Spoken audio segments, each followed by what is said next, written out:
Guys welcome back to another video की series चल रही है। 2 वीडियोस हो चुके हैं guys, effect on forex, transactions in BOP. अब आज का वीडियो बहुत ही इंपॉर्टेंट टॉपिक के ऊपर है एंड ये टॉपिक बोर्ड एग्जाम में यूजुअली 3 मार्क के लिए पूछा जाता है, जिसमें आपसे क्या क्वेश्चन आएगा कि कौन सी चीजें नेशनल इनकम में आएगी और कौन सी चीजें नेशनल इनकम में नहीं आएगी, यानी कि included and excluded items in national income. So आज हम ये सारी ट्रांजैक्शंस डिटेल में पढ़ने वाले हैं और मैं आपको एक एक एग्जाम्पल के साथ बताऊंगा कि किस ट्रांजैक्शन को आपको रिकॉर्ड करना है, किसको नहीं करना है, with a valid reason. So without wasting time, let's get started guys. तो सबसे पहले आज बात करेंगे कि नेशनल इनकम में कौन कौन सी चीजें आती है। ओके, सो यहां पे मैंने कुछ आइटम्स लिखी है। अब यही आइटम्स जो है ना गाइस, आपको मल्टीपल वे में पूछी जा सकती है ना। जस्ट आपको एक चीज बता दूं कि कैसे पूछा जाएगा। ये आपको शायद ये सेम नाम ना दिखे, लेकिन हो सकता है कि इसका कोई एग्जाम्पल दे दे, कुछ दे दे। ओके, सो सीक्वेंस में जाएंगे हम। ओके, सबसे पहले मैंने लिखा है फ्री सर्विसेज बाय गवर्नमेंट। अगर गवर्नमेंट कोई फीस फ्री सर्विस दे रही है, जैसे कि गवर्नमेंट स्कूल्स चला रही है, गवर्नमेंट हॉस्पिटल्स रन कर रही है, जहां पे वो लोगों से पैसा चार्ज नहीं करती, वेलफेयर के लिए काम कर रही है, तो ऐसी सर्विसेज को नेशनल इनकम में इंक्लूड किया जाएगा। पहले हम पढ़ने वाले हैं क्या क्या इंक्लूड हो रहा है गाइस, जस्ट क्लियर कर दूं। ओके, सो कोई भी सर्विस जो गवर्नमेंट दे रही है वो नेशनल इनकम में इंक्लूड होगी। क्यों होगी सर? क्योंकि expenditure of 1% is income for another. Government ने तो खर्चा कर दिया, ओके, आगे से वो पैसा ले नहीं रही है। जैसे गवर्नमेंट सिविल हॉस्पिटल चला रही है, गवर्नमेंट स्कूल चला रही है, गवर्नमेंट ने अपनी जेब से खर्चा कर दिया, वो आगे कंज्यूमर से चार्ज नहीं कर रही। So it will be a part of consumers government final consumption expenditure, right. So पहला transaction free services by government record होगा and this will be recorded under GFCE, यानी कि गवर्नमेंट फाइनल कंजम्पशन एक्सपेंडिचर। दूसरा transaction आपको दिखेगा foreign tourist expenditure in India. बाहर से कोई भी इंडिया घूमने आया है और अगर इंडिया में वो पैसा स्पेंड कर रहा है, टेक्निकली उसके लिए तो खर्चा है, लेकिन हमारे लिए इनकम हुई। यस और नो? एक्सपेंडिचर उनका हो रहा है लेकिन इनकम हमारी हो रही है। यस और नो? हमने कुछ पढ़ा था, exports are the goods that are made in our country demanded by the rest of the world. और अगर आपको ध्यान हो तो एक्सपेंडिचर मेथड में एक्सपोर्ट्स भी ऐड होते हैं। सो ये टेक्निकली रिकॉर्ड होगा। It will be a part of exports for us. Foreign tourist ने खर्चा किया, उनके लिए खर्चा, हमारे लिए इनकम है। तीसरा ट्रांजैक्शन आपको दिखेगा bonus and wages in kind. इस पे काफी ज्यादा क्वेश्चंस आते हैं। बोनस लोगों को कंफ्यूजिंग लगता है कि बोनस फ्री में दिया है, लेकिन बोनस आप उसी को देते हो जिसने पूरा साल आपकी कंपनी में काम किया है। दिवाली के महीने में अगर आपने कोई नया एम्प्लॉय हायर किया तो आप उसी महीने में उसे बोनस नहीं देंगे, राइट। बोनस आप उसको दोगे जो पूरा साल काम कर रहा है। So technically it is a factor income and that is the reason it will be recorded in national income. Same thing goes for wages in kind. Wages in kind में आपका एम्प्लॉयर आपके लिए कोई भी खर्चा कर रहा है। जैसे अगर मैं बोलूं कि आपके बॉस ने आपको रहने के लिए घर दे दिया, ट्रांसपोर्ट अलाउंस दे रहा है, आपका इंश्योरेंस प्रीमियम दे रहा है, मेडिकल इंश्योरेंस भर रहा है, सब कुछ वही भर रहा है, तो वो टेक्निकली आपके लिए हुआ एक वेज इन काइंड। सो वो भी नेशनल इनकम में इंक्लूड होगा। इसके बाद आपको अगला आइटम दिखेगा ब्रोकर्स कमीशन। गाइस इसको भी थोड़ा कॉशियसली पढ़ना। ब्रोकर कोई भी चीज बेच रहा है, नई पुरानी, फर्स्ट हैंड सेकेंड हैंड, उसके लिए उसे कमीशन मिलेगा और वो नेशनल इनकम में आएगा। क्योंकि देखिए गाइस, ब्रोकर सर्विस दे रहा है और उस सर्विस को हम बोलेंगे फैक्टर इनकम, राइट। किसी ने काम किया, उसके बदले वो पैसा ले रहा है, तो ब्रोकर ने कोई भी चीज बेची है, उसके बदले उसने क्या दिया? उसने दिया है service, and that is the reason it will be recorded in national income. अगला कंपोनेंट आपको दिखेगा इन्वेस्टमेंट, जिसको हम कहते हैं कैपिटल फॉर्मेशन।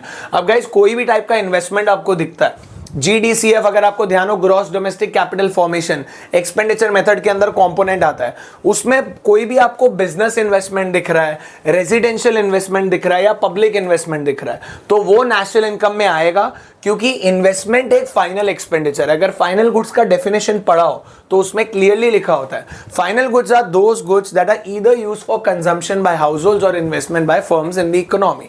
ओके, तो फर्म्स इन्वेस्टमेंट करे, हाउस होल्ड इन्वेस्टमेंट करे या गवर्नमेंट इन्वेस्टमेंट करे, वो इसके अंदर रिकॉर्ड होगा।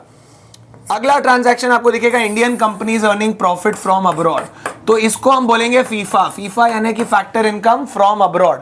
अगर मैं बोलता हूं रिलायंस का एक ब्रांच न्यूयॉर्क में, उसने पैसा कमाया, तो टेक्निकली वो इंडिया की इनकम है। ये हमारी अर्निंग्स है जो हमने अब्रॉड से की है। सो ये हमारी कंट्री के नेशनल इनकम में इंक्लूड होगा, since it's a factor income from abroad. अगला ट्रांजैक्शन आपको दिखेगा interest on loan paid by commercial banks and firms. Guys, interest की कहानी बहुत इंटरेस्टिंग है। इंटरेस्ट की कहानी बहुत इंटरेस्टिंग है। दो टाइप के इंटरेस्ट होते हैं, पहला जो प्रोडक्शन से रिलेटेड होता है और दूसरा जो कंजम्पशन से रिलेटेड होता है। हम नेशनल इनकम में उसी इंटरेस्ट को रिकॉर्ड करते हैं जो प्रोडक्शन से रिलेटेड है, राइट गाइस? क्यों? क्योंकि अगर आपको सर्कुलर फ्लो याद हो, production leads to income and income leads to expenditure. So any sort of interest that is paid by a firm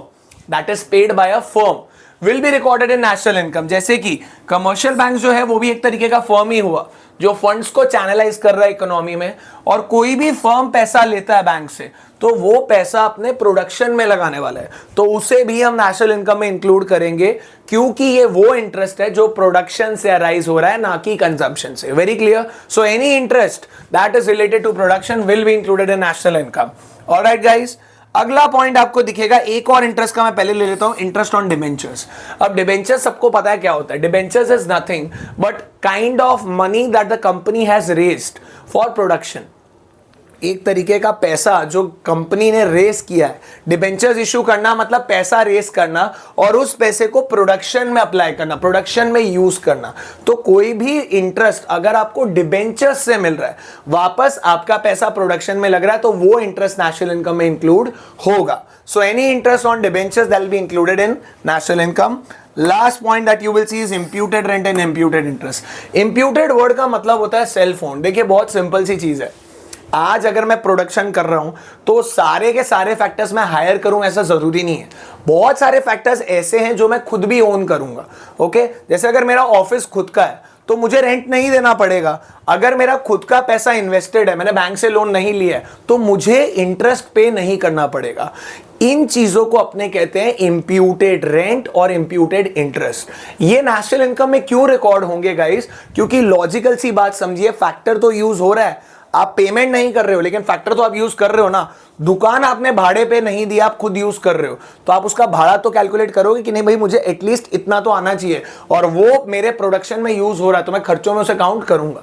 very clear? So any imputed rent और imputed interest will be calculated in national income because the factor is contributing towards the productional activities.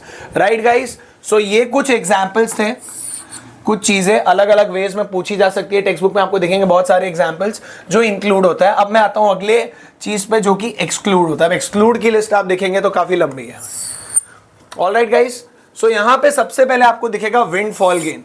Windfall gain यानी कि वो पैसा जो आपने gambling से, card game से, ऐसी कोई बेटिंग गेम से पैसा कमाया है। अब विंडफॉल गेन्स कभी भी नेशनल इनकम में इंक्लूड इसलिए नहीं होता क्योंकि उससे आपकी इकोनॉमी का प्रोडक्शन चेंज नहीं हुआ। आपने आईपीएल के मैच में बेट किया 500 रुपए की सीएसके जीतेगा, सामने वाला बोलता है मुंबई जीतेगा। अब मुंबई जीत गई तो क्या हुआ? सीएसके वाले का पैसा मुंबई के पास चला जाएगा। इसमें कुछ नया जनरेट नहीं हुआ, it is just a transfer. So that is the reason हम ऐसे पैसे को नेशनल इनकम में नहीं लेते, क्योंकि ये पैसा करंट आउटपुट पे, आपकी प्रोडक्टिविटी पे इफेक्ट नहीं लेके आता। Very clear? अब आपको दिख रहा है यहां पे 2 पॉइंट्स दिए हुए हैं ऐसे, intermediate consumption and illegal income. एक एक करके समझते हैं। पहला इंटरमीडिएट कंजम्पशन, सबने पढ़ा है एक वर्ड डबल काउंटिंग, बहुत ही फेमस वर्ड है नेशनल इनकम में। सो इंटरमीडिएट कंजम्पशन को हम क्यों नहीं लेते हैं? क्योंकि लॉजिकल सी बात है, क्योंकि उनकी वैल्यू हमेशा फाइनल गुड्स के अंदर आ जाती है। अगर मैं केक की वैल्यू ले रहा हूं तो केक को बनाने के लिए जो क्रीम लगी है उसकी वैल्यू अलग से काउंट नहीं करूंगा, क्योंकि उस क्रीम की वैल्यू ऑलरेडी केक के अंदर आ चुकी है। सो कोई भी इंटरमीडिएट कंजम्पशन के अंदर रॉ मटेरियल्स अगर आपने एंगेज किया है वो नेशनल इनकम में नहीं आएगा, क्योंकि उसकी वैल्यू ऑलरेडी फाइनल गुड्स में आ चुकी है। इसमें एक और चीज माइंड कीजिएगा, इंटरमीडिएट कंजम्पशन में मैं गुड्स नहीं सर्विसेज की बात कर रहा हूं। अगर एक फर्म ने कोई सर्विस हायर की है, lawyer, CA, chartered accountant, goods के साथ सर्विसेज भी आता है नेशनल इनकम में। सो कोई भी सर्विस अगर हायर हुई है जो कंपनी हायर कर रही है, उसे भी इंटरमीडिएट कंजम्पशन ट्रीट किया जाएगा। It will be considered as a part of business expense, hence it will not be recorded in national income. Alright guys, इसके बाद आपको एक पॉइंट दिखेगा इलीगल इनकम्स। ये वो पैसा है जो स्मगलिंग से आता है, मतलब गैम्बलिंग तो नहीं कह सकता, स्मगलिंग हो गया, कोई भी इलीगल गुड है जिसका गवर्नमेंट परमिशन नहीं देती, आप लेके ट्रेड कर रहे हो, ड्रग्स हो गए इसके अंदर, इसको कभी भी कंट्री के आउटपुट में, प्रोडक्टिव आउटपुट में काउंट ही नहीं करते हैं गाइस, क्योंकि ये जो सारी इलीगल इनकम्स होती है ज्यादातर कैश में जनरेट होती है और ये उन चीजों से जनरेट हो रही है जो पर्टिकुलरली गवर्नमेंट इकोनॉमी का आउटपुट नहीं मानती। सो इन इनकम्स को कभी भी हम नेशनल इनकम में अकाउंट नहीं करेंगे। ऑलराइट गाइस, इसके बाद आपको दिखेगा इंटरेस्ट। जैसे कि वापस मैंने कहा था कि इंटरेस्ट जो प्रोडक्शन से रिलेटेड है वो आता है, लेकिन जो कंजम्पशन से रिलेटेड है वो नहीं आएगा। यहां पे आपको दो इंटरेस्ट दिखेंगे, एक इंटरेस्ट जो कंज्यूमर्स पे कर रहे हैं वो नहीं आएगा, और ये जो वर्ड दिख रहा है नेशनल डेट इंटरेस्ट, ये वो इंटरेस्ट है जो गवर्नमेंट पे कर रही है। अगर गवर्नमेंट और हाउस होल्ड्स ने कोई भी पैसा उठाया है उसे हम मानेंगे कि वो पैसा कंजम्पशन के लिए लिया गया है। सो कोई भी कंजम्पशन से रिलेटेड इंटरेस्ट नहीं आएगा। मैंने जैसे कि पहले ही बता दिया था, प्रोडक्शन लीड्स टू इनकम। सो कोई भी इनकम जो प्रोडक्शन से रिलेटेड है इंटरेस्ट वो आएगा, कंजम्पशन से रिलेटेड नहीं आएगा। सो नेशनल डेट इंटरेस्ट मतलब वो इंटरेस्ट जो कंट्री की गवर्नमेंट ने पे किया और कोई भी हाउस होल्ड पे करते हैं, दोनों नहीं आएंगे। ऑलराइट गाइस, इसके बाद आपको दिखेगा एक वर्ड नॉन मार्केट ट्रांजैक्शंस। बहुत सारे ट्रांजैक्शंस ऐसे हैं जिनको आप मार्केट नहीं कर सकते। जैसे अगर आपकी मम्मा पूरा दिन घर पे काम कर रही है, जिसे आप कहते हो सर्विसेज ऑफ हाउसवाइफ, आपके बड़े भाई ने आपको आपकी एग्जाम के टाइम पे पढ़ा दिया, okay, it's like an elder sibling teaching you during exam. इन सब चीज़ों की मार्केट वैल्यू नहीं निकाली जा सकती, इसीलिए आपकी कंट्री के नेशनल इनकम में काउंट नहीं होंगे। और ये मार्केट के लिए नहीं किया गया transactions, these are rendered out of love and affection, they are not rendered for sale in the market. All right guys, so any sort of non market transactions will not be accounted in national income since they are not meant for earnings. All right, sale and purchase से आपको दो points दिखेंगे guys, second hand good and financial assets. कोई भी second hand good अगर खरीदा जा रहा है या बेचा जा रहा है वो नहीं आएगा। क्यों? क्योंकि जब वो पहली बार बिका था, first time, the time of original purchase, already उस ईयर उसकी वैल्यू रिकॉर्ड हो चुकी है। आपने लास्ट ईयर गाड़ी खरीदी, नई गाड़ी खरीदी, तो उस साल उसकी नेशनल इनकम में वैल्यू रिकॉर्ड हो चुकी है। अब अगर आप उसे इस साल बेच रहे हैं तो वो सेकेंड हैंड हो गया, उसे हम दोबारा रिकॉर्ड नहीं करेंगे, तो डबल काउंटिंग हो गया, नेशनल इनकम गलत आएगा। राइट गाइस, तो कोई भी सेकेंड हैंड गुड हो, कोई भी इलेक्ट्रॉनिक हो, कार हो, कुछ भी हो, नहीं आएगा। लेकिन एक चीज जरूर याद कीजिए, अगर किसी ब्रोकर ने आपकी गाड़ी बिकवाई है, भले वो सेकेंड हैंड हो या नहीं हो, उसको आप कमीशन दे रहे हो, वो आएगा। आपकी गाड़ी अगर लेट्स से कि ट्रू वैल्यू वाला बिकवा रहा है या कास्ट 24 वाला बिकवा रहा है, तो वो कुछ कमीशन लेंगे, उस कमीशन को हम लेंगे क्योंकि वो सर्विस रेंडर कर रहे हैं। ऑलराइट गाइस, इसी के बाद दिख रहा है sale and purchase of financial assets. इसके अंदर यूजुअली इक्विटी शेयर्स आ जाते हैं, सारे टाइप के शेयर्स आ जाते हैं। अब कभी भी शेयर्स की ट्रांसफर ऑफ ओनरशिप ही होती है, शेयर्स में कुछ नया जनरेट नहीं होता। अगर LIC ने अपना IPO निकाला, 8% स्टेक डाइल्यूट किया, तो 8% ओनरशिप बदली है खाली। कंपनी का जो मार्केट वैल्यू है पर्टिकुलरली वो उतना ही है, उसमें कुछ नया ऐड नहीं हुआ है। So any sale and purchase of financial assets like shares will not be included in national income as they just denote transfer of ownership. There is nothing new being added up. Alright guys, इसी के बाद आपको दिखेगा एक बहुत interesting चीज, transfer income and transfer payment.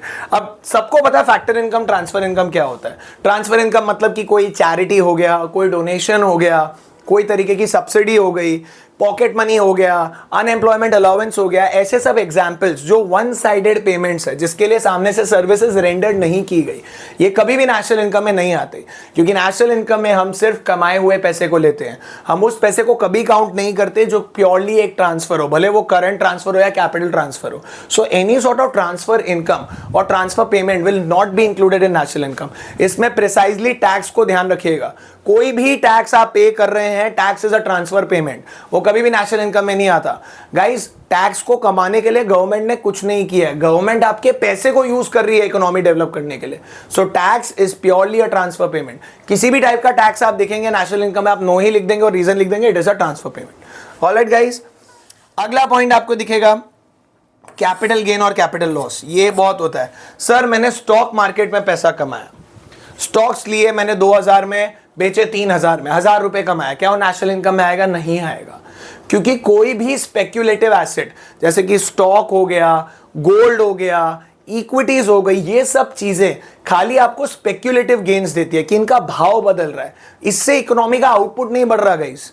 अगर रिलायंस का शेयर 20% बढ़ा है, इसका मतलब ये नहीं रिलायंस का आउटपुट भी 20% बढ़ा है, उसकी खाली मार्केट वैल्यू चेंज हो रही है, उससे आपकी इकोनॉमी के जीडीपी आउटपुट पे कोई फर्क नहीं पड़ेगा। तो कोई भी टाइप का कैपिटल गेन जो होता है उसे नेशनल इनकम में रिकॉर्ड नहीं करेंगे, क्योंकि लॉजिकल सी बात है, उससे आपकी इकोनॉमी के आउटपुट पे फर्क नहीं पड़ रहा। गेन के साथ साथ ऐसे लॉसेस भी नहीं लिए जाएंगे गाइस, कमाया या गवाया दोनों चीजें नेशनल इनकम में नहीं आएगी, ऑलराइट, क्योंकि वो करंट आउटपुट को इफेक्ट नहीं करते। Last and the final point that comes is payment done out of past saving. अब कोई भी पेमेंट अगर आपने पास्ट सेविंग से की है, ओके, पास्ट सेविंग मतलब पास्ट में कमाया हुआ पैसा आपके वेल्थ में से, उसे भी हम करंट ईयर के नेशनल इनकम में अकाउंट नहीं करेंगे, क्योंकि वो इस साल का कमाया हुआ पैसा नहीं है, पिछले वेल्थ का कमाया हुआ। Very clear. It is not out of the current output that's being generated. It's among the previous money that you have earned. So that is the reason past saving से किए जाने वाले कोई भी पेमेंट्स नेशनल इनकम में record नहीं किए जाएंगे, because it's not related to current year's output. Alright guys, तो इस वीडियो में मैंने जितने एग्जांपल्स दिए आप लोगों को, जितनी चीज़ें पढ़ाई आपको टेक्स्ट बुक में, अलग अलग जगह पे रेफरेंस बुक्स में, आपको डेफिनेटली इनके बारे में काफ़ी एग्जांपल्स दिए जाएंगे। आपको सिर्फ येस नो आना चाहिए और ये बताना है आपको कि वो आएगा और क्यों नहीं आएगा, with a valid reason guys.